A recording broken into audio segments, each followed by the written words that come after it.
NEET தேர்வில் முறைகேடுகள் நடந்ததாக எழுந்த புகாரை சிபிஐ விசாரிக்க மத்திய அரசு உத்தரவிட்டிருக்கிறது.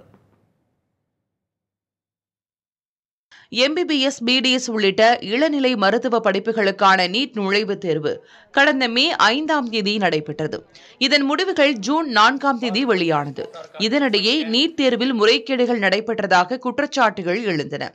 குறிப்பாக பீகார் தலைநகர் பாட்னாவில் சில தேர்வு மையங்களில் நீட் தேர்வு வினாத்தாள் கசிந்ததாக குற்றச்சாட்டு எழுந்தது. மேலும் தேர்வுக்கு குறைவான நேரமே ஒதுக்கப்பட்டதாக கூறி 1563 மாணாக்கர்களுக்கு கருணை மதிப்பெண்களும் வழங்கப்பட்டன. நீட் வினாத்தாள் சம்பவம் நாடு முழுவதும் பெரும் அதிர்ச்சியை ஏற்படுத்தியது. இதனையடுத்து ஏற்கனவே நடைபெற்ற நீட் தேர்வை ரத்து செய்துவிட்டு மறுதேர்வு நடத்த வேண்டும் என்ற கோரிக்கை எழுந்து வருகிறது. இந்நிலையில் நீட் தேர்வு முறைகேடுகள் தொடர்பான விவகாரத்தில் சிபிஐ விசாரணை செய்ய மத்திய கல்வி அமைச்சகம் உத்தரவிட்டுள்ளது.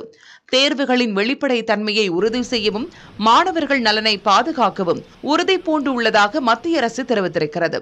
மேலும் நீட் முறைகேடு விவகாரத்தில் தனிநபரோ அல்லது அமைப்போ யாராக இருந்தாலும் அவர்கள் மீது கடும் நடவடிக்கை எடுக்கப்படும் என்றும் தெரிவிக்கப்பட்டுள்ளது.